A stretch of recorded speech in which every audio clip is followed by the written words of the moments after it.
Hey everyone, welcome back. Y'all, we are just two conversations away from wrapping up this season of the Speaker Podcast. This is your host, Camille Essex. This conversation is one you do not want to miss. So I need you to hit that notification bell and subscribe and share.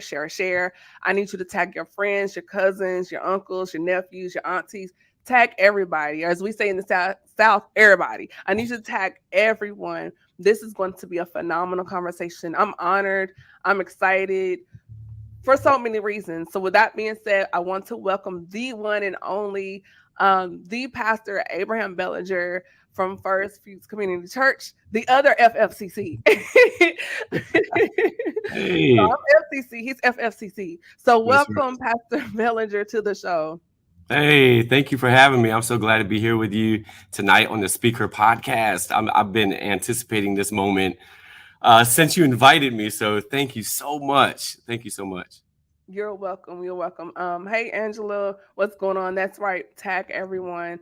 We definitely want to get the views and likes up on this. It's going to be a really good conversation. So before we hit get into everything else, be sure to follow me on Instagram at Camille.Essick. We do have new scents available at Chemistry Room Fragrances. You can get that right now. Be sure to subscribe. That way you are up on the loop and in the know of everything. Hopping right into the conversation, Pastor Belanger, those that are not familiar with you and who you are, what you do, just kind of let a little bit of what you know. Tell the people a little bit more about yourself. Sure. Well, basically, I'm a pastor here in South Carolina, Somerville, the pastor of First Fruits Community Church.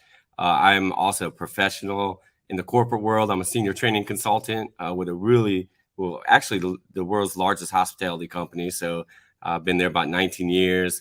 I'm a husband of one wife. You know how we say one wife, no sweethearts on the side, right? No side chick. Got 5 amazing children. I call them children, but my oldest is 26.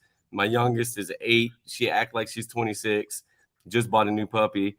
I'm a family man, church man, work man. I just overall love doing what I do. Just really, really excited to be here and glad that God connected us. Yes, me too. And I think this connection is gonna go very far. So I'm offline as well. You said you're a family man. You said you're a husband. You're a pastor, but that's not how it started. So Not at all. let's go all the way back. Like, where did you get your start? Like, how did you get here to be the husband and the father and the pastor? Because that's not how it started. So can you take us back to the beginning?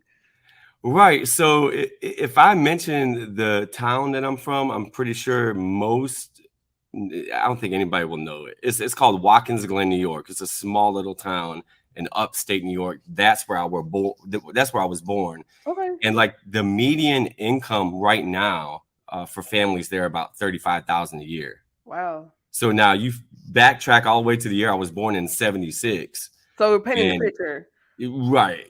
Yeah, we were growing up in poverty. It was it's a beautiful place, but we had nothing. We were at the bottom of the pole. You know, it was pretty rough. So I literally got off to a rough start. Watkins Glen, New York. My mom and my dad married when they were very young.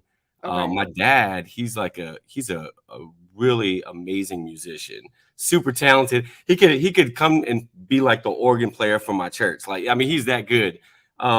But he was in the rock genre. So, he's playing rock and roll music, touring the United States, open up for all these big rock stars and stuff. And, I would see him a lot. But we had a pretty dysfunctional family.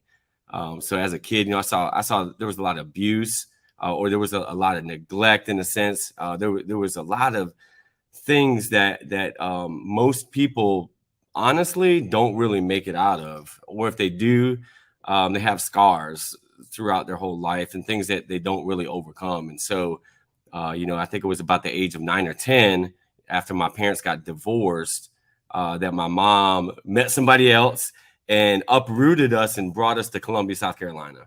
Right. Okay. Have you ever watched The Wizard of Oz? Yes.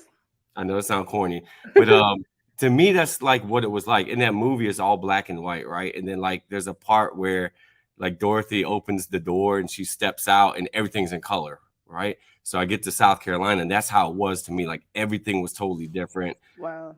totally nothing about anything where I came from. I mean, it was complete opposite, and it was a shock to me, and I Culture think that shock. kind of You hear a lot of things culture, about the South, but when you get here, it's like, oh, okay.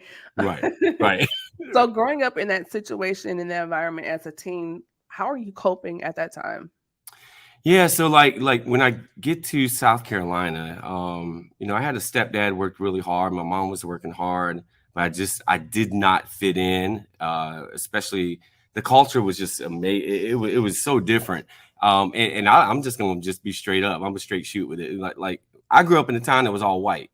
Okay. Here I am now amongst Painting the picture some everybody. more. You're adding some more to the canvas. Okay. Right, right. Yeah, we're gonna paint this picture real good. So we're gonna add color to it, literally, because like there were no black people in Watkins Glen. And so like I moved here and like I see like all like just people, like different people. And I'm sitting there like, man, this is awesome, because I wasn't taught to hate anybody, even though there was a lot of people in my family that were super racist.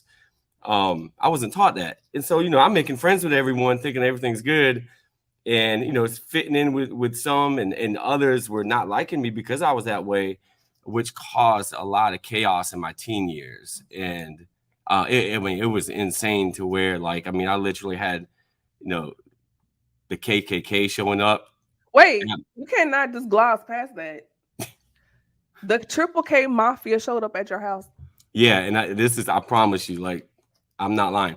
Like I had, as a matter of fact, and I know I'm kind of jumping a lot, but I had brain surgery when I was 15 years old.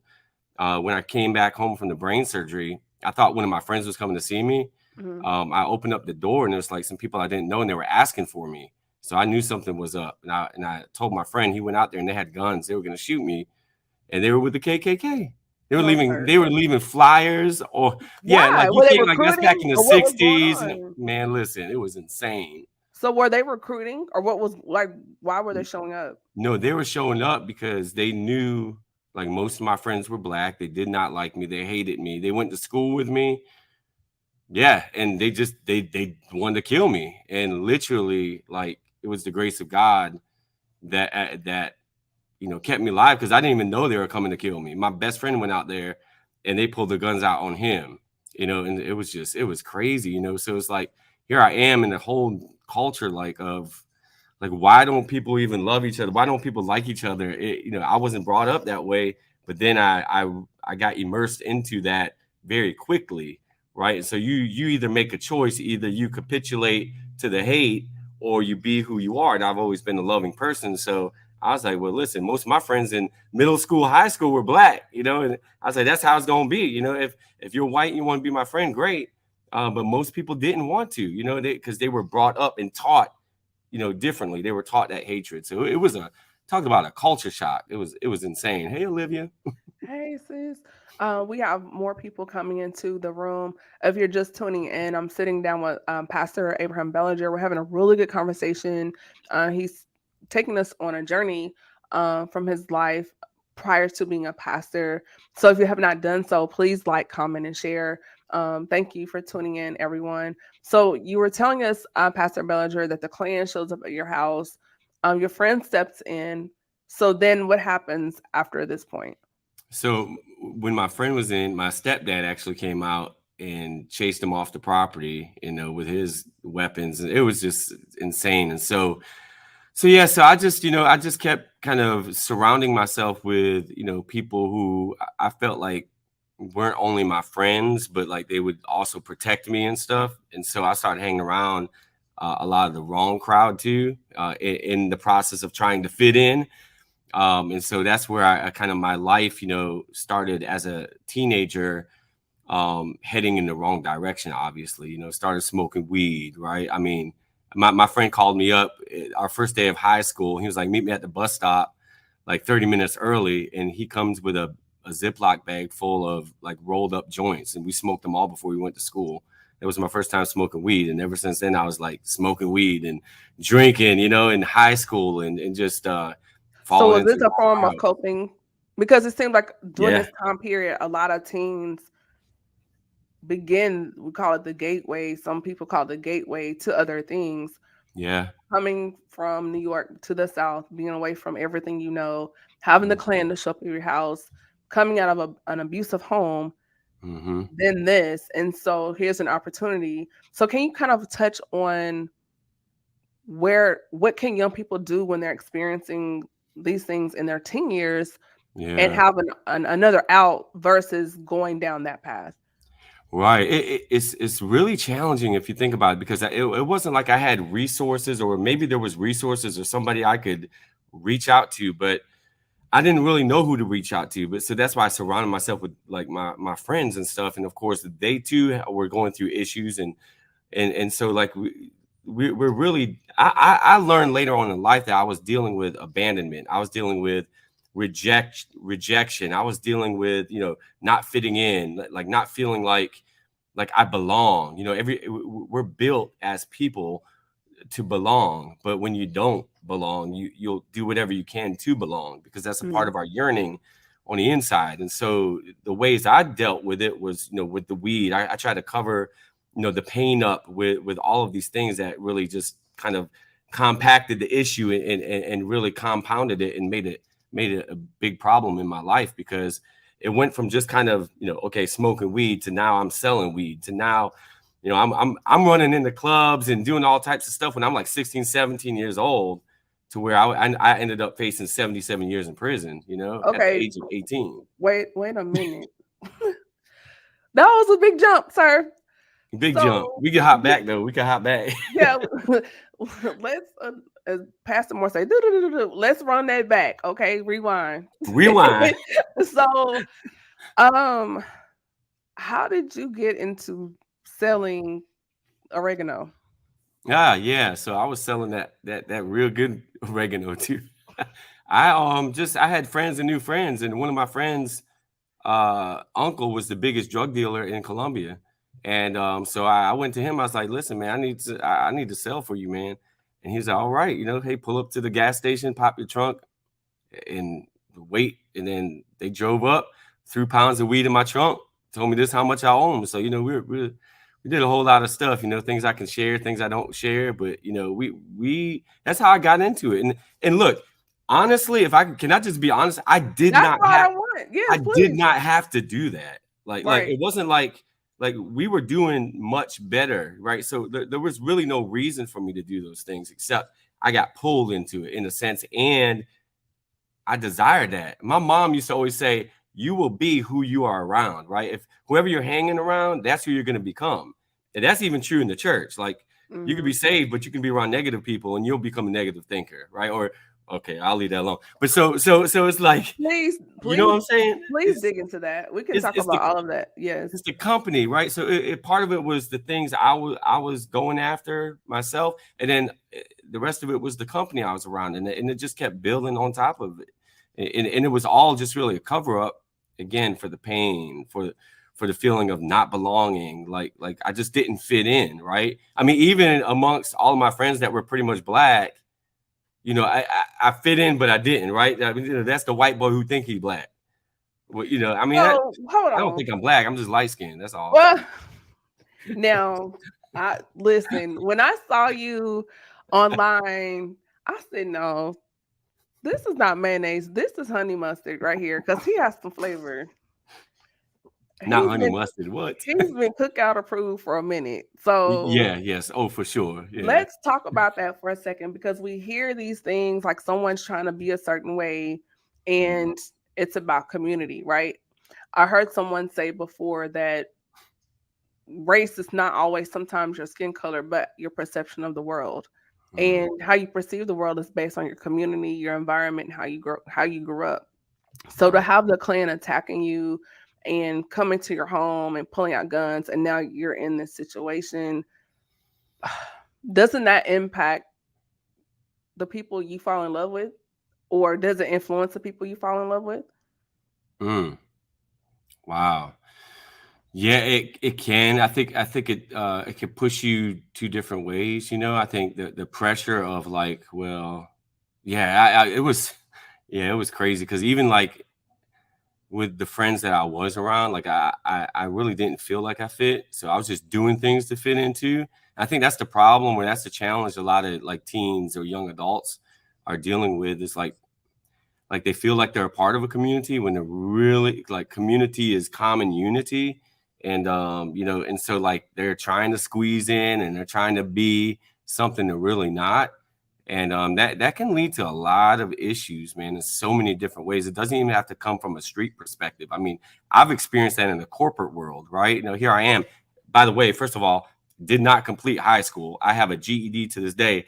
I'm that person that if I fill out an application, I'm checking some college, right? Not like I don't have my degrees or anything, right? And and I believe in education. That's just my story. So Right. even in corporate world, here I am sitting in an audience of people who have bachelor's, masters, PhDs, and I'm feeling inwardly like I'm not even qualified for this. And yet there's gifts and things that God initially puts in us from the beginning that he qualifies us to be whatever he wants us to be when he wants us to be, and puts us in rooms with people we don't even know Right. to show us like we still belong, we still fit in, or we can still influence and impact, right? So Yeah. it's just I think like the pressures that I was getting caused me to lean more into trying to just live this rough world. Like I always felt threatened. So I was like, well, I have to be like this gangster type of person. Like I wasn't part of a gang, but I was like, I was living that life. And so I did all this to put up barriers of protection to kind of, say, hey, you can't come but so far. You're not gonna get to me. You're not gonna take me out. I've been through too much hurt, been through too much pain. So I built all these barriers up, just like people build up barriers all the time in their heart. Yeah. So just looking at everything as far as your journey up until now, getting into the we call community Mhm. pharmaceutical representative. We're gonna use the nice words. um, Yep. and in this, and you said it was all rooted, started out from childhood of rejection and abandonment. And I think we've Mhm. all experienced that to a point. And then you touched on another thing when you started talking about worthiness, Mhm. because us not feeling worthy can influence our choices as far as how we live in our lives, the people we bring. People come into our lives, but it's up to us whether or not we allow them to stay or not. And Right. so when we're in a space where you feel like, well, I don't deserve this, but this is okay. So now we're settling, right? Now we're dumbing down our choices. We're dumbing down our friends. We're dumbing down our community Mm. because we don't feel like we deserve what we really deserve. And we look at ourselves through the eyes of our past and not through the eyes of God. Wow. Yeah. And then add to that, like my mom was a believer, but like I didn't come up in church. So I didn't have like that foundation about like, oh, here's this big, huge creator God that loves you and has a purpose for you. Like I never heard that message. Not that my mom didn't believe in me, or, not that others didn't believe in me, but I just don't ever remember hearing that. So when you're not hearing those messages, when people aren't pouring into who you are, like a dad, I was just telling my kids, like, my role in your life is to lead and guide you into who you are, like to help you understand the vision of who you are, so that you have a path, so you have a purpose, so you know where you belong, right? And so when you're missing that, and you're missing the nurturing side of life, I mean, then other people, other voices are going to come there and fill those voids, or you're going to find people to fill those voids, or you're going to find substances to fill those voids, or you're going to find, listen, and it doesn't have to be drugs, it can be sex, right? It could be pornography, it can, oh gosh, Lord, don't say that in the church. That's why I'm glad I'm on the podcast and not in the church, because some things people don't talk We about. talk about it here. And the Good, thing good, we is, should. the flesh is like Russian roulette. It's Pandora's box, right? We're going to Hmm. use the term flesh, is Yep. churchy word, but we all have the potential to do Hmm. anything. But Hmm. your thing, and I'm putting air quotes around that, your thing, I maybe could deal with it, get in and get out and fine. But then Yeah. you can do the same thing and you don't bounce back from it. We see it all the time where people have gone down a path of drugs, alcohol, Hmm. pornography addictions. They do it, whatever. And the next Yeah. person get into it and they're locked in for life. And some people die in it. Yeah, And it's that's like true. we take a risk every time, you hear the term YOLO, you only live once, just try it. But that one time could be the time. It's like Russian roulette and it takes you out. Yeah, I just had a young man, like, as a matter of fact, he came to our church many years ago, heard me preach, got baptized, but like was just addicted to drugs, like really bad. And we worked with him for years and years and years. And he just recently overdosed. We did the homegoing right in our church, and it was just tragic. It's really sad. So I think like it's easy to kind of judge or look at those things, but like we're really called to have conversations like this to help people, because somebody right now, maybe they're not dealing with it, but maybe they know someone dealing with that, right? Or maybe they have and they're still struggling. They need to be free. I mean, tonight is that night. Like it's not always somebody praying for you in church is going to loose you from that. Sometimes it's hearing a conversation and that hope sparking up something on the inside that brings that deliverance. And so that's why, Camille, I'm just glad like you do the Speak Her podcast and you have these conversations and bring in people like myself to talk about this. It's necessary. Um, Hopping back into the conversation. So you said it was your uncle that put you on and got you in the game? My friend's uncle. Yeah, Your yeah, my friend's friend's uncle. uncle. Yep. And then my best friends and all my crew I was hanging out with. And so, the crazy thing is, so like here I am, like 16 years old and smoking weed. I'm high. I pass out in the back seat in my own car, letting my friend drive it. Wake up to police all around us. I don't know what's going on, right? And they take us all to jail. It was four of us, and I'm in jail, and I sit down at a table, and the police has like an Advil bottle, a chapstick bottle. I'm thinking like, oh shoot, his lips is chappy, and like he got a headache or something. He opens it up and dumps crack cocaine all over the table, and he was like, "They say it's yours." And I'm like I never saw crack. Like I knew they sold it, but I didn't think he was selling it out of my car. But while I was passed out, he was. And so because nobody owned up to it, they automatically charged all four of us with 2 30-year charges, which was 60 years off the rip. That was my first time to jail. I was facing 60 years in prison. Wait a minute. Yeah, exactly. Look how How many that years? escalated. Oh, that math. Woo! You're really mathing right now. Lord have mercy. Okay, so Mm, these people are supposed to be your friends, right? right, right. But they say you did it. Yeah, they say I did it, right? So here I am, literally in the jail cell. First time in the jail cell, I'm like, oh Lord, like you ain't gangster anymore when you're facing 60 years, and I got another 17. I'm gonna tack on to that here in a few. But so I'm Ooh. I'm I'm in the jail cell. I didn't own up to the drugs because they weren't mine. They really weren't. So I get back in the jail cell, and they're like, did you take the rap? I'm like, yeah, I signed some papers, and I was lying. I just signed papers to get out, right? So the guy that I went to jail with, that was his drugs, he had a rap sheet that could stretch across my church, and I didn't even know it.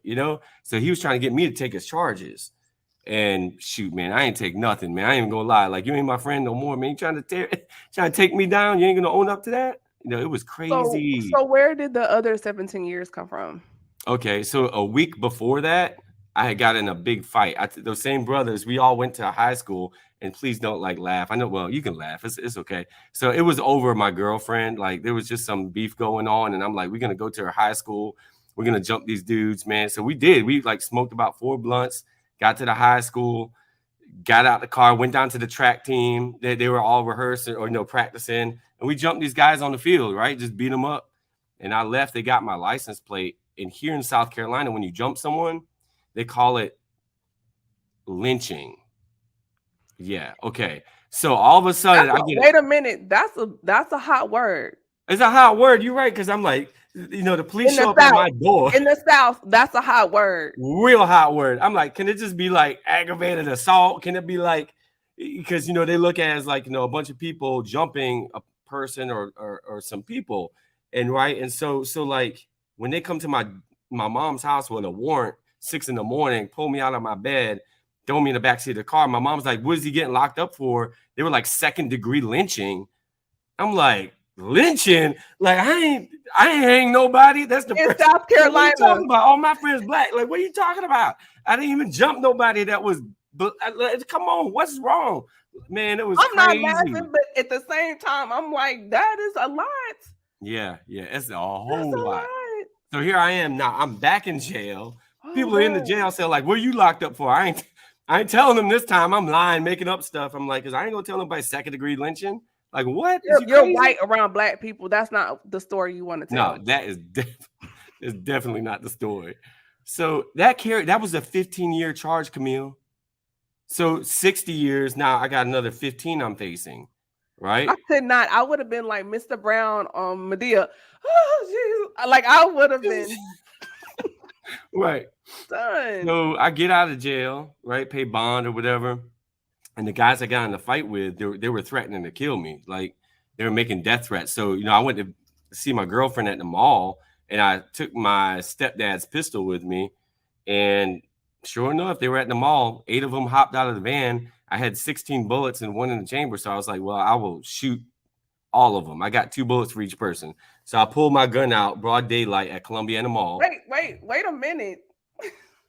Wait a minute. Lord, Now you're God doing was a Tommy Egan. What is going on here?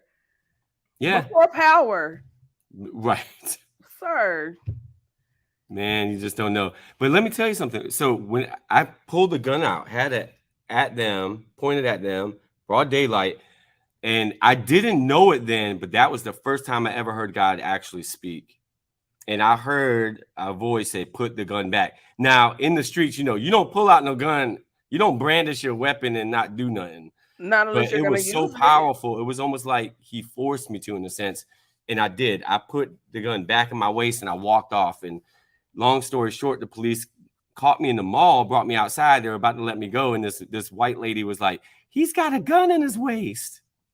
Yep. Oh, Put your hands up. So I put my hands up.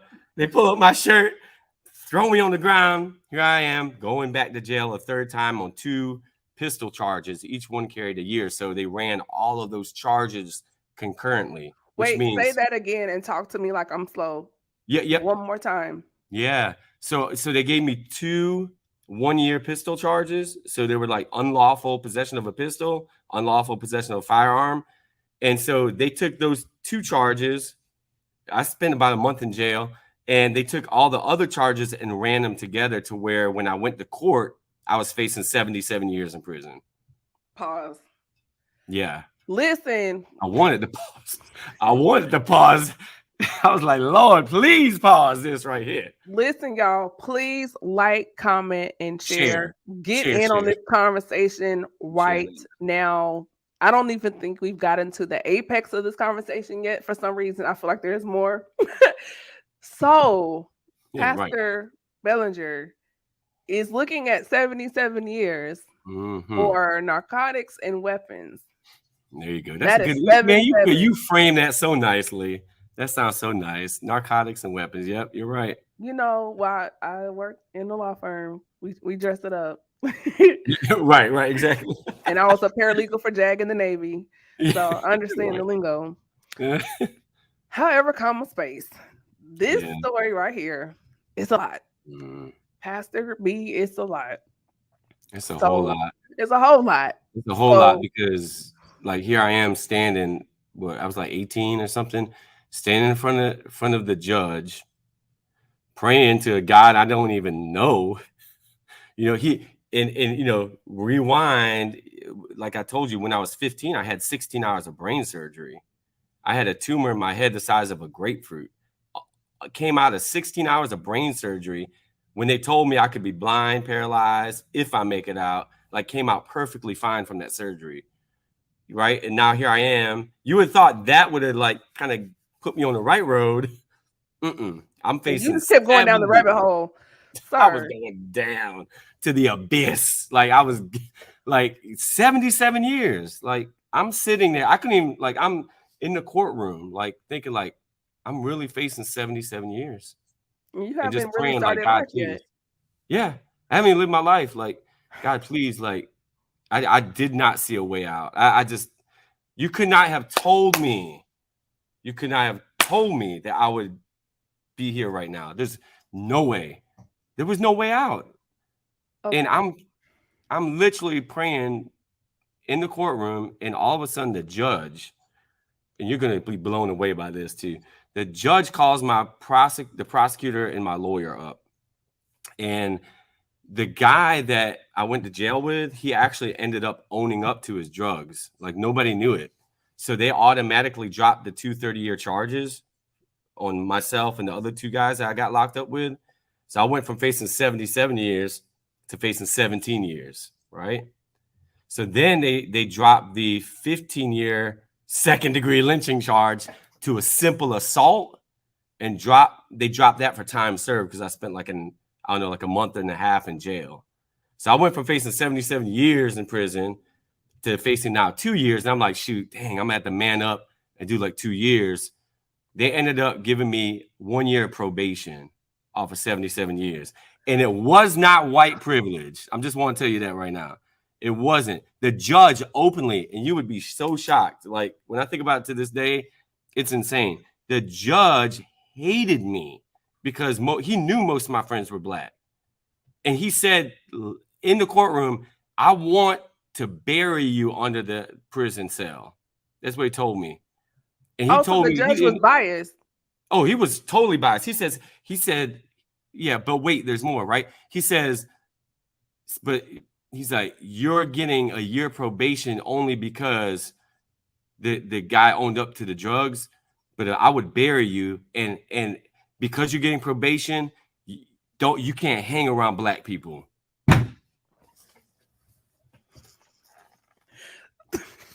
Did he just walk off? Did he just what? Like God let that be done now. That man Camille, I was like, what? like all my gangster rose up in me, but then I was like, I had to hush it down because I was like, this man just did not say that in the courtroom. How can you put a racial disclaimer on your sentence? Like I ain't gonna lie, I wish I could like meet that judge to this day, I don't know. Anyways, yeah, so I ended up doing 1 year probation off of 7. And you walked off. And I was told about that, so it's okay. woo-wee. Oh God. My God. It was God's grace. It was definitely God's grace. And I didn't know it because again, I had no idea God was actually in the midst of all of this stuff. You know, it was crazy. So now I'm like, shoot, I just got off of 77 years. Oh, so now your chest is out again. Oh, yeah, my chest way out. I'm like in the club that I'm not even supposed to be in the club. I got weed in my car, weed on me. But guns. you just got off and you back turned up in the club. Listen, turning up. We invented that. They talk about turning up. We started that. What year is this at this point? 1996. Oh, this was the 99 in the 2000s for real. The 99, man. Bring it back to the 99. Well, see, I was saved in 99, but 96. Oh my gosh. Listen, the kids don't know. The 90s was everything. That's was what crazy. We had. I just watched that TLC thing the other night. I told my wife, I was like, I cannot get I'm preparing for this podcast and I cannot get TLC out my mind, man. I gotta pray, y'all. The 99s, they don't know nothing about that. They don't know nothing about the 96. I was in bereavement because Tupac left here. I remember the day. I remember the hour. Listen, Biggie. Oh my Lord. The 99s and the 2000s was everything. That's when you had the Von Dutch hats, the choker necklaces, cargo pants. They don't know about that stuff these days. They don't know nothing. I don't know what they wearing these days. MTV Cribs. What? Yo, MTV Raps. Come on. Oh, see, I remember pre-106 in Park. We had pagers. This was pre-106 in Park. We had pagers, right? Thank you. Oh yeah, I had my page in the club, and I made sure I wore it to where when it lit up, everybody could see the green that green light. You had the clear one and it lit up. Yep, clear one lit up, looked like a little rainbow and all that stuff. Yeah. Mm-hmm. We are dating ourselves. Yeah, Focus. so I'm like wilding out now, on my probation. Like, shoot, my mom like, you just got off for 77 years and da da da da da. She trying to she should have knocked me out because I was wilding. Because I was like, I just got off for 77 years. But you know what? God worked that thing out. It was kind of tragic how it happened. My grandfather, who I looked up to, was like a really solid male role model in my life. He was a phenomenal carpenter, built his house for my grandmother. He had got lung cancer, and my mom went to upstate New York to go take care of him, Mhm. and he passed away in 96. And at that point in time, I had moved out of the house because my stepdad put a gun to my head Whoa. because I was dating a black woman. Time out.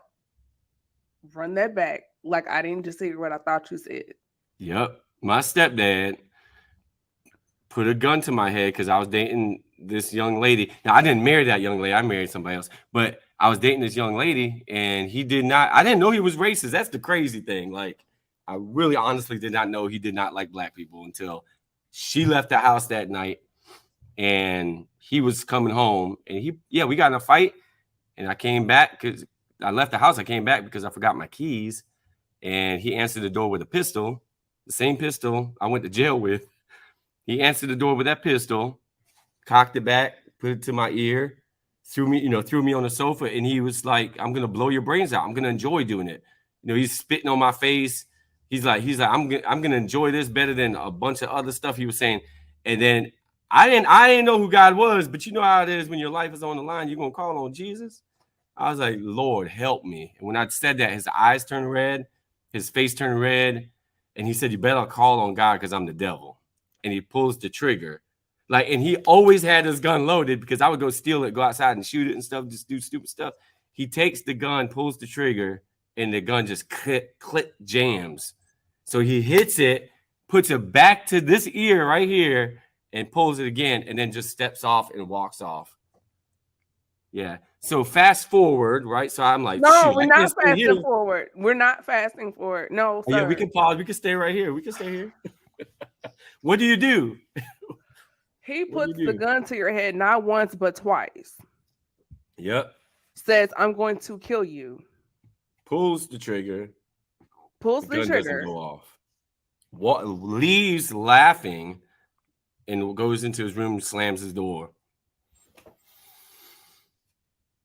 And here I am sitting in the living room. My mom's in upstate New York taking care of my grandfather, So I'm like, I got to get out of here. Shoot. So I moved in with my best friend's sister.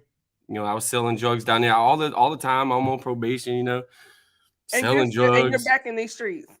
back in the streets, man. Like, whatever. I ain't going back there. I know that. So my grandfather passes away. My mom comes back, and she helps me get an apartment.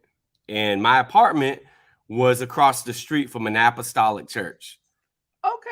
in The Columbia. story's Okay, getting better. exactly. Bishop Okay. William Lee Bonner was my first pastor. Bishop Bonner? Bishop Bonner, yep. Now, I was selling weed to the kids in the Family Life Center.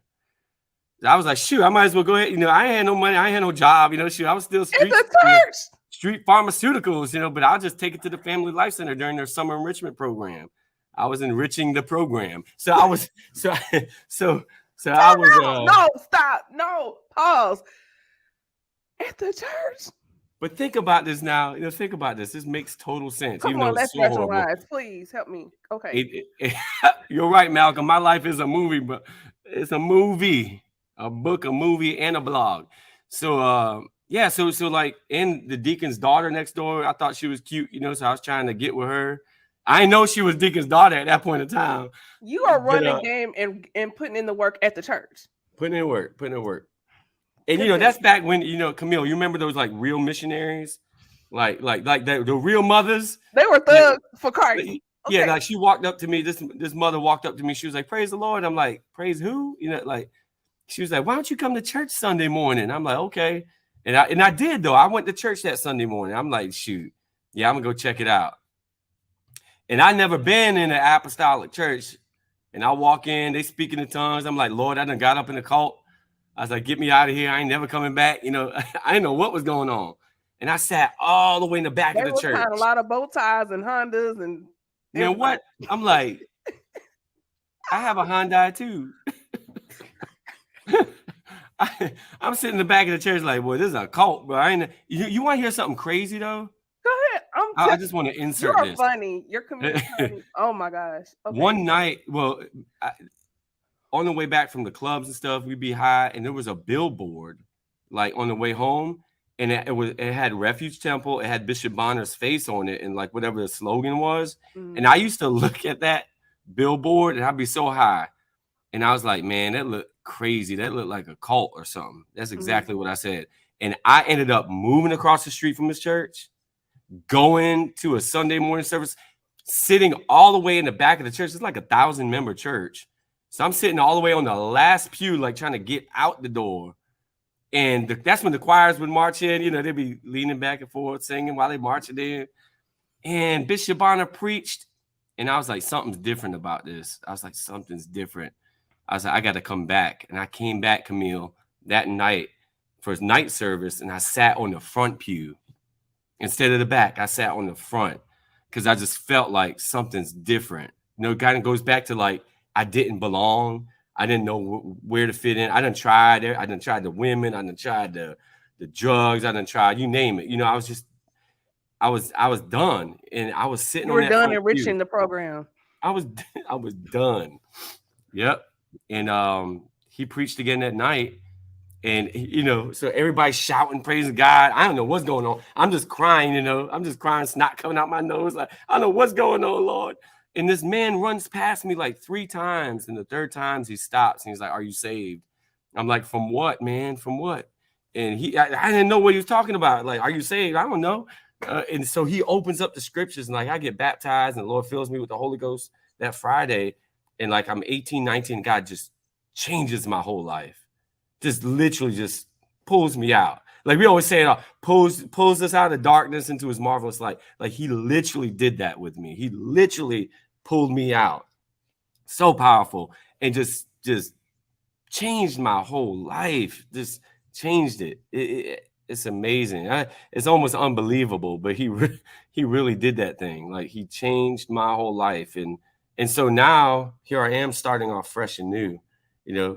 I have an eviction letter, right? Because just because you saved doesn't mean your problems go away. Life is still lifing. Life is still lifing. Still lifing. Like I'm still in this tore up apartment.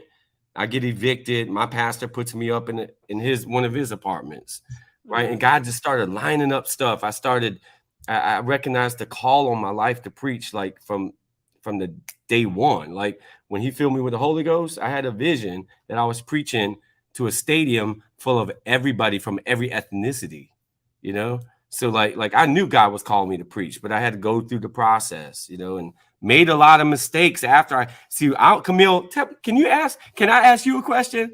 Yes. Like, why do we always testify about the stuff we did before we got saved? And we don't ever talk about the struggles after. So I say there's BC, but there's also DC. During Christ. Come on.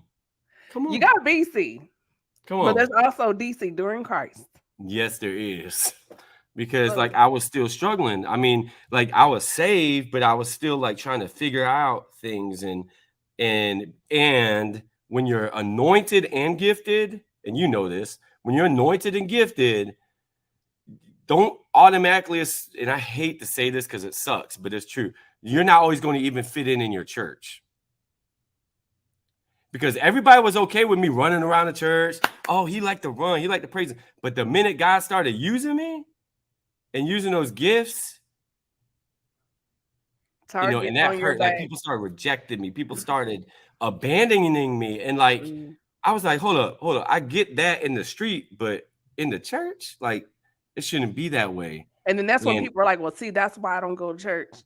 Right. That's exactly why, which is so sad because we should never use that as an excuse, but it does run people away. I was like, bump this. Yeah. I said some other words and listen, I would say, but I was like, forget this. Like, I'm so done. And I went back in the clubs, Camille, and I was out there and I went back and I was doing the same stuff. I was in the club one night and this guy I know comes to me. He's like, dude, he grabs me by my shirt and drags me out the club. He's like, you know you ain't supposed to be in here. You know you're a preacher. Oh, Go oh, home. oh, it's something. Okay, I'm gonna tell on myself, y'all. Gather around, children. It's story time. Look at you, teacup just out. So, church girl, grew up in church, went to college. I was like, oh, I'm going to live a regular life and to be normal. Right, So, right. when homecoming weekend, some of Uh-oh. my sorority sisters, we played TSU. We went out. I had things in my cup that was not water, Okay, okay, okay, okay. and was in the club. When, people were dancing or whatever, and across the room, somebody was like, what are you doing in here, church girl? And I was like, trying to play it off, like, oh, what are you talking about? How do you know? They were Mm. like, who? They said, who claps like this in the club? Mm-mm. I was Right. going to church girl. Because, and then I was like, whatever, played it off, went, started dancing. The voice kicks in and was like, you don't have any business in here. And I was like, nobody was standing next to me. And when I say God is the biggest buzz killer, Come on. and I was in a trance, like, Ooh, Jesus. and one of my friends was like, girl, come on. And I was Mm. like, okay, it messed me up because I had Right. heard stories about people hearing God talking to them in the club and the party, but when it Yeah. happened to me, and I was Mm. like, Mm-hmm. but continued, for a couple more years out there, whatever. But I had that experience in the club, and I was Yeah. shook. As they say, I was shook, like, oh my gosh. So when you Right. said that, it took me back to that moment. It is Mm. a real thing. God will shut all your partying down fast. He will.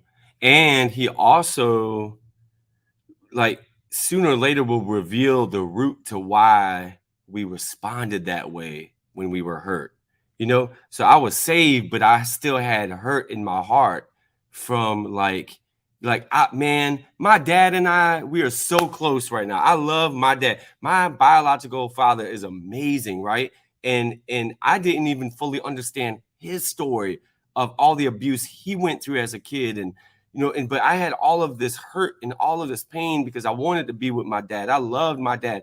Like, as crazy as things were, like, I had good memories of my dad, but I was still struggled with the abandonment. So the Yeah. hurt and the pain was still in my heart, even though I was saved.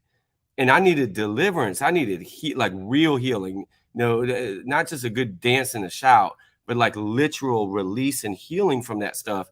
And it wasn't until years later. It was not until, honestly, after I married my wife in 2003, and when I moved to Somerville, and my dad really came back into my life, that he was standing in my driveway, getting ready to go back home to New York. He came down to see me, to see my daughter, which, by the way, my daughter was born the same year I was saved, which was pretty awesome. Like, he came down to be a part of her life, part of my life, and I hugged him in the driveway and wept because, like, I had already forgiven him. Like, there was no animosity towards him, but it was just a closure. It was just a healing moment where I went inside and I laid across the bed, and here is a grown man, a married man, have kids, have a career, and I'm weeping like that little 7, 8-year-old boy used to weep when he didn't have his dad. Wow. But it was a release. Yeah. It was a release. And so God began to heal my heart. Like, I no longer, I had temper issues, Camille. Like, after Angry. I got saved, like, Yeah. I was quick to be angry. I had temper issues, but God healed me from that. So that's why, like, I would encourage anybody listening tonight, like, you might be struggling with some stuff on the inside. Like, you're saved, but you got some stuff in your heart. Like, you got to get to the root of it and let God get you there so he can really heal your heart, because it's going to be somebody you're going to have to minister and help them get through that stuff and help them find that deliverance and find that healing that God wants to give them. And I think sometimes we get into like the dynamics of church or just the theatrics of it or whatever. The And politics of it. right. And like we just really need to let the Spirit of God just saturate our hearts and bring that healing we all need, because we're saved, but our heart is deceitful above all things. Like we gotta let Desperately God get it. wicked, and who can know it? Yeah, yeah, that's right. That's right. I think a lot of people put a lot of unfair perceptions on the church, like it's romanticized, like it's this perfect place, and everyone Right. is skipping and holding hands and singing, and it's Yeah, not like that. Wherever you have people, there are going to be issues, right? No for matter if sure. it's your job, Mm, school, church, as long as there's people, there's going to be some type of issue. But what's that scripture? Who can separate you from the love of Christ? mm, And you have to get to a point. Um, to me, I look at it as the 80-20-20 rule. mm-hmm. You're not going to have 100% from everything. But if That's I right. can get that strong 80, it can make up for that other 20%, right? And you have to make sure that you're all in and this is what I want. And no matter where you Mm, go, and sometimes finding your right church is like dating. You go to this one, okay, this isn't working out. Let yeah. me try this one. Even right Mhm. now, I'm a member of Faith Covenant. Getting here Ooh, was a journey, but Pastor Mark Moore Jr. yes, but it's been a journey. And even now, which Mm, I shared with you some things before getting on, I'm in a very um it's unfamiliar territory for me. I'm being stretched in ways I didn't think I could be stretched or would be stretched. And I'm like, why am I going down this path? I'm mm, gonna go this way. I don't understand it. Is it always easy? Is it 100%? Why I just know, XYZ? No, but I'm here and I'm making myself available. And you have to get to a point, no matter the distance, the time, if there's a person, if there's a misunderstanding, whatever it is, you have to dig in your heels mm. and how bad do you want it? Tupac said, how bad, how do you want it? But it's like, how Yeah. bad do you want it? Mhm.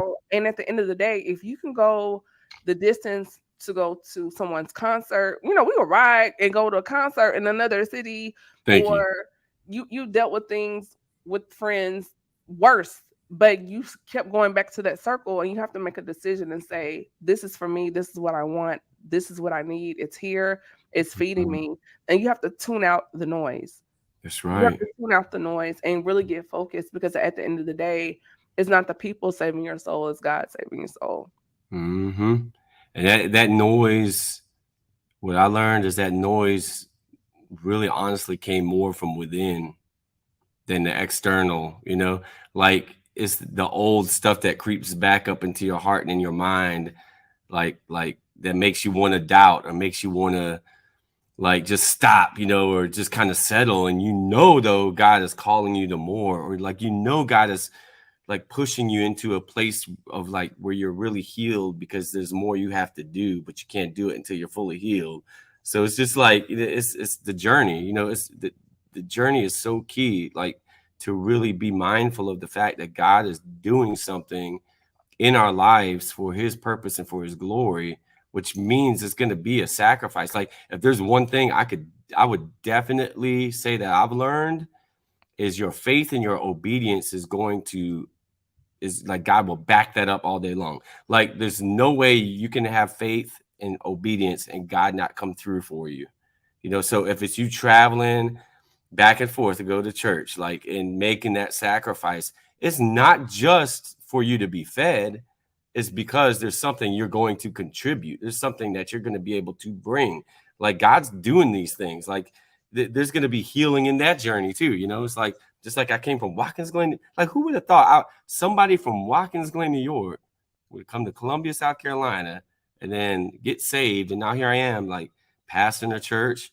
Here I am, working for like one of the largest hospitality companies in the world, training people that are multimillionaires, helping them to make more money. Like, I mean, like you can make this stuff up. Like there's more in us, but there's a process and there's a journey like that we all have to go through. And if we don't, we miss out. Like if we don't, we really don't get to know God and who he really is. We don't get to know ourselves and find out who we really are.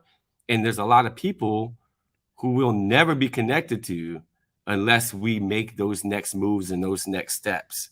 It might be scary, but look, just take your faith and obedience and watch God work. He does it every time. That's awesome. One more component of this conversation, going through all of that, how did you make yourself available for love I'm so to the glad you said that.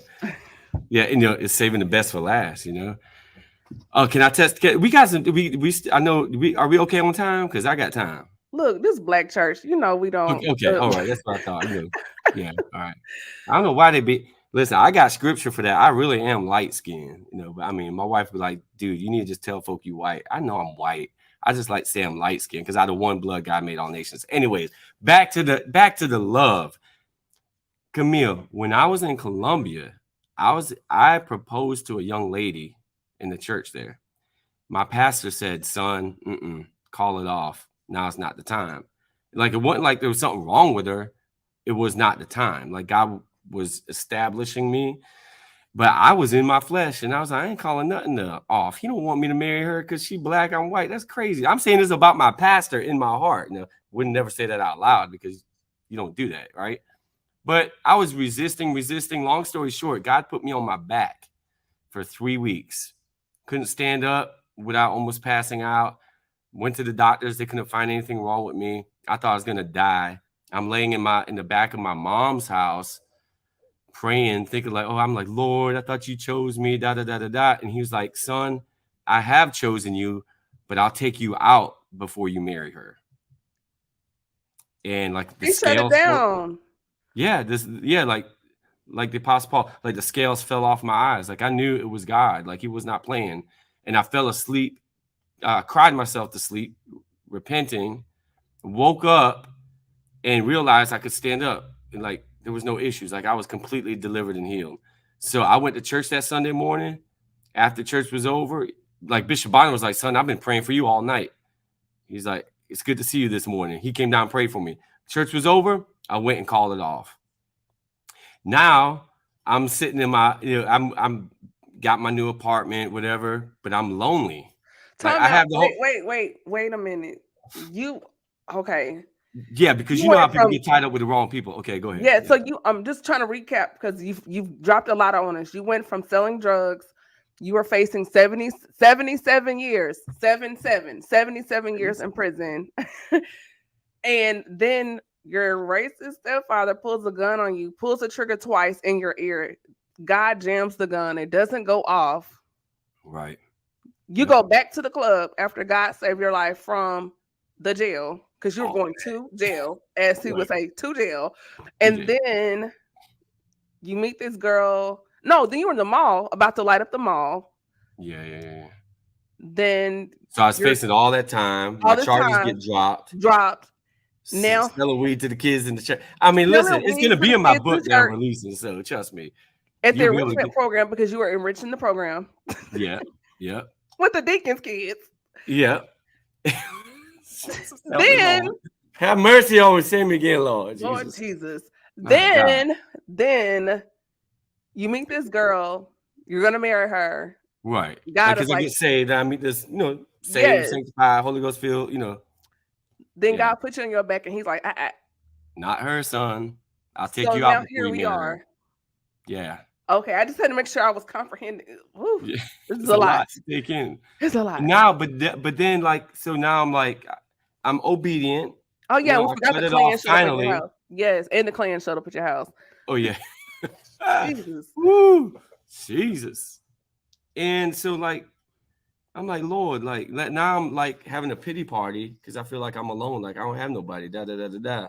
It's that loneliness creeping back up again, that abandonment creeping back up. And I remember sitting like literally, you talking about mental health, or you talking about people wanting to kill themselves, and you think about people that like get super depressed. Like back in those days, nobody was talking about depression like they're talking now, but I was experiencing that. I'm sitting and I shut myself in my own bathroom in the pitch black dark, and I'm talking to God like I'm lonely, And I heard the Lord say, "Am I not enough? Am I not enough?" And like long story short, He deals with me, heals me, ministers to me. And then I ended up preaching down here in Somerville. and that's how I met my wife. Now that I've been married to for 20 years now. You know, I met her in a church service. You know, hallelujah. You know, she's singing for me and all that good stuff. And I always say she was sweating me from day one, but she's like, man, you lying, you lying. I know she probably No, listening no, now. I She gotta probably stick gonna up for the comment. sisters. We weren't thinking about you, okay? She wasn't thinking about me. She was like, who this white boy up in my church jumping up and down like you fool, you know? Yeah, that was your future husband, baby. Come on, white chocolate, let them Look know. at God. White chocolate is white is in, y'all. Don't Oh my act. God. Listen. Any type of chocolate is good. The Anyways, nine so nines and the 2000s be real. yeah, but it was that's how I came to God led me to her, and we get engaged. She was a church girl, so she grew up in the church. She was saved at a Come young out, age. first ladies in the comments. And Yeah, she said what she said. she's right. This is his wife. Oh wait, hold on, that's her. Hello, Oh, read. she This, on. yes, bouncing ball. This is his wife. I'm not thinking about him. Period. Y'all need to like that comment. That's hilarious. Uh, Whew. hey, No, she first telling the truth. lady. She wasn't thinking about me. She really wasn't. That's just my story in my mind. But something happened. I mean, I don't know. Something happened, and it was holy. God hooked that thing up. I mean, yeah, and it was a blessing. It really was a blessing. We got married in 2003. And but listen, Camille, I got to say this though. I really have to say this. I don't know who this is for now or later or whatever. We sat in front of her mom and dad's house, like I don't know, maybe a few weeks before the wedding, and we were young. I was what? I was like 26 or I don't know, something like. She was 23. Yeah, I was like 26, going on 27, and we had some level of fear or like not like scared, but like we're getting ready to be married, and so we said to each other, like, this is a commitment. Like if we're gonna do this, let's do this. Like we're gonna commit to whatever, like whatever it is, we're gonna do it. Like we're gonna make this happen. And I can say that we've done that. We've had hard times, we had ups, we've had downs. My wife's had some physical issues, had her hip replaced twice. She's had a lot of issues. She's a lot of people don't know. Wait till she tell her story. Like Well, she's see, this is what we're gonna do. We're gonna bring her back with you, and we're gonna have that conversation come on, part two. We when can when do we that. start the new season. So put Yeah, just FYI. right. But we've been through it, and God's been in it, and He's helped us. And For we better or just worse. we just celebrated 20 years of marriage, and it's like we can literally say like God has kept us, but we've decided to make the marriage what it is versus doing what many people do is they give up. And I understand because it is not easy. You're talking about two different people coming together and spending a life together. And then I'm a pastor, and then I'm this and all that. There's a lot that goes with that. And That is true. I've heard some people say, "Well, I married this person," and then they get called to ministry, and it's like I didn't sign up for that. Technically, you mm, did when you said I do, because it's for better or worse, sickness and health, all of the things. yeah. But that's a part of the package, you know. Right. And Um, she was super qualified. Like I know I wouldn't be who I am right now if it was not for her. I know it. Like God used her to balance me. God used her to mature me. God used her like to wisen me up. Like so many things to this day. Like it wasn't like just for a period of time. And then no, like constantly. She's that to me. And for her, I mean, she'll testify about it. Like she grew up in the church, but she really didn't have a relationship with God mm, until the Lord brought me into her life and brought that part into her life. So it was beautiful. And it's like it's really important to slow down and make sure you find the right person and don't be afraid you're gonna miss out because God's got somebody for you. yeah, I Um, definitely want to have you, both of you, on for that conversation as far yeah. as love, marriage, and relationships, particularly in Mhm. this generation. When we see people getting married, it's good for branding, it's good for business, it looks good for optics for social media, Right. and it's like, well, what is your life looking like out behind the camera, behind the gram? And Mhm. what if someone does need a hip replaced or has a heart attack or things happen, Hmm. are you going to stay there for that? They have to go through physical therapy. Are you going to be there for Right. that? Right. And parents pass away, people get sick. There's a lot of Hmm. kids going through their thing and they have their little attitude. There's a whole lot. There's a lot of um, mountains and valleys in marriages. And so Yeah. weaving all that together and then, hey, is this person not just good because we look get good together, but are Mm. you good for my future? Are you good for my purpose? Are you good for my Thank you. spirit? Are you Thank strong you. enough to pick me up in the spirit if you know something's bothering me, even though I don't open up my mouth and say something? Do you have a prayer life to where you know how to go in and intercede on my behalf? There's so many other compartments and things to that. We hear the Mm. term high value. High value, you can doesn't mean that you're high value because of what you make. You can Mm. be a high earner and Yeah. have a deficit in your character. Wow. Wow. So there's a lot of people screaming high value man, high value woman. No, you're a high earner, but your character has you emotionally and spiritually bankrupt. That's right. So these are things I would love to dig into you all with. Um, when I have you all to come back. There's Hmm. so much to unpack here, and definitely we need a part two as far as the development, as far as then getting into ministry in the church. Mm. Um, Right. because there's no way we can unpack all this in an hour, It's but we not. definitely have to do a part two to this Yeah. conversation, and when we bring you back to do the recap, and then how did you get into being a pastor and a leader and Hmm. congregation and the transparency. These are all things I want to dig deeper into you with you more, particularly from a male perspective, because there's so many platforms out here for women.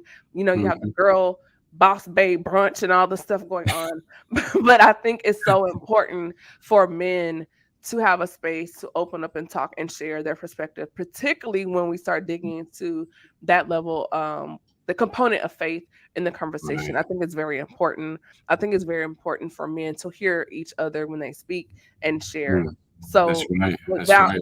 being said, first of all, we've had a lot of people in the comments echo my soror. Hey, Kia. Hey, girl. Uh, Carl's my sorority sister. That's my girl right there.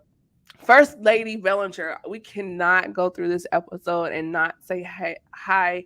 Thank you for sharing him with us for this hour. Really appreciate it.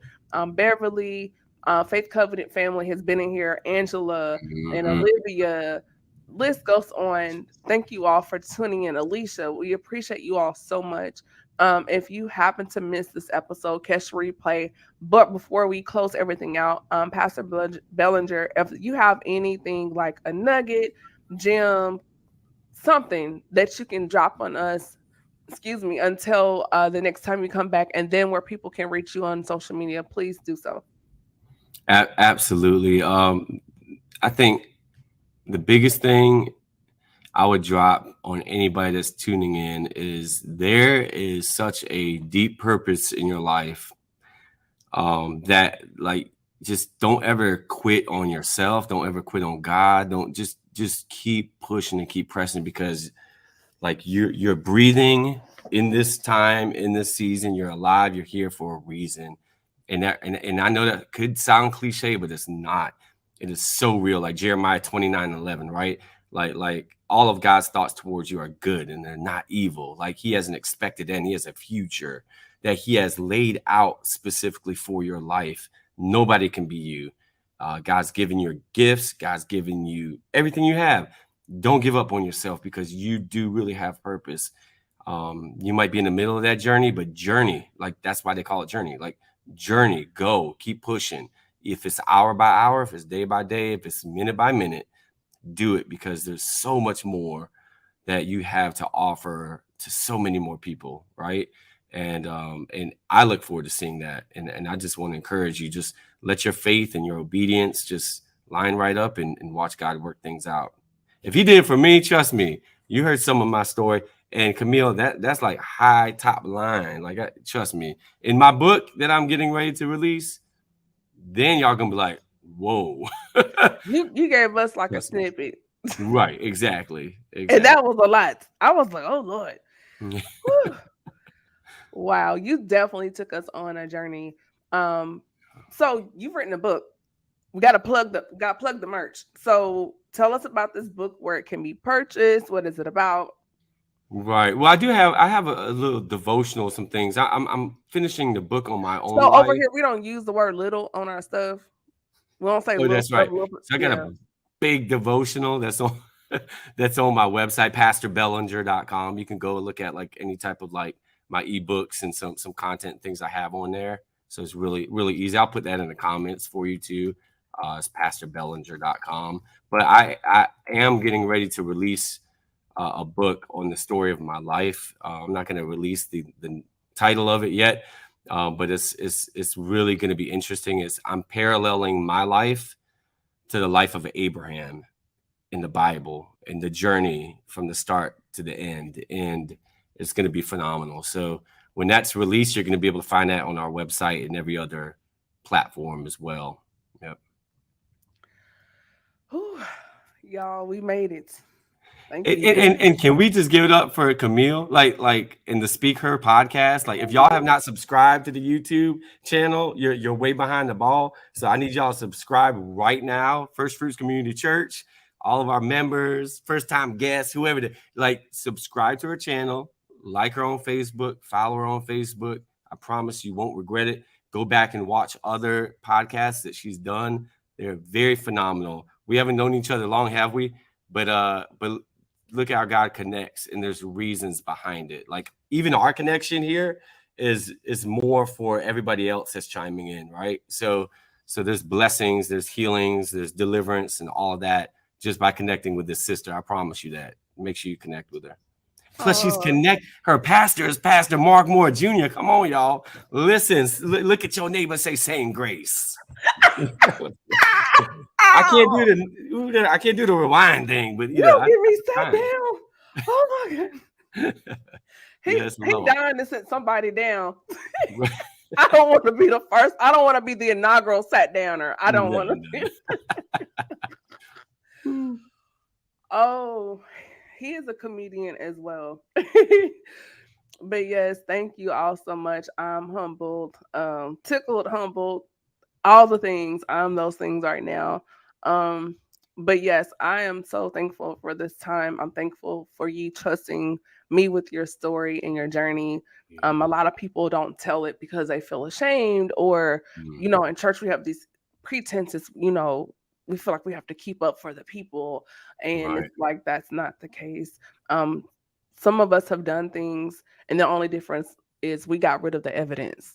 Mm, yeah. And you can be transparent without being like without like letting boundaries down. You know what I'm saying? You can be Yeah. transparent and you can, be authentic and genuine. That's good. Good Lord. Yes, Mm, I'm looking forward to having you all back. This has been a phenomenal, phenomenal conversation.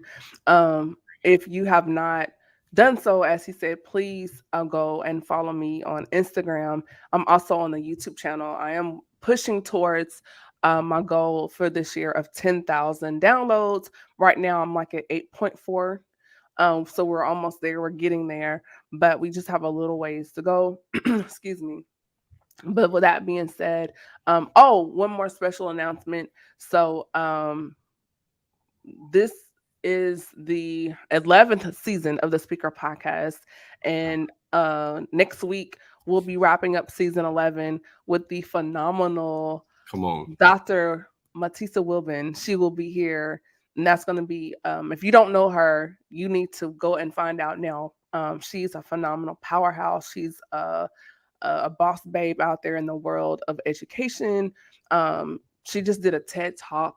She's an author, she's a Mm, consultant, she's a lot of amazing things. So please join us next week. That will be June the 13th at 8 o'clock Eastern Standard Time, 7 o'clock Central Time, right here, same time, same channel on Facebook and YouTube. Again, I hope you all got something from this conversation. I mm, hope that something inspired you. I hope something blessed you, and even triggered you more. Put not triggered, but inspired you to dig deeper into what you're believing as far as your faith in God. Or if you feel like, oh, I'm struggling with something, if He can do it for Pastor Belanger, Thank you. Y'all are easy. Y'all great. I'm just kidding. If he did it for me, right? He could do it for anybody, y'all.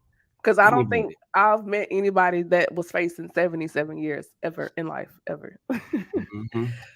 So you all be blessed. Hold on, Pastor B. And then we're going to close everything out. But you all be safe out there. Um, have a blessed week and good night. Good night.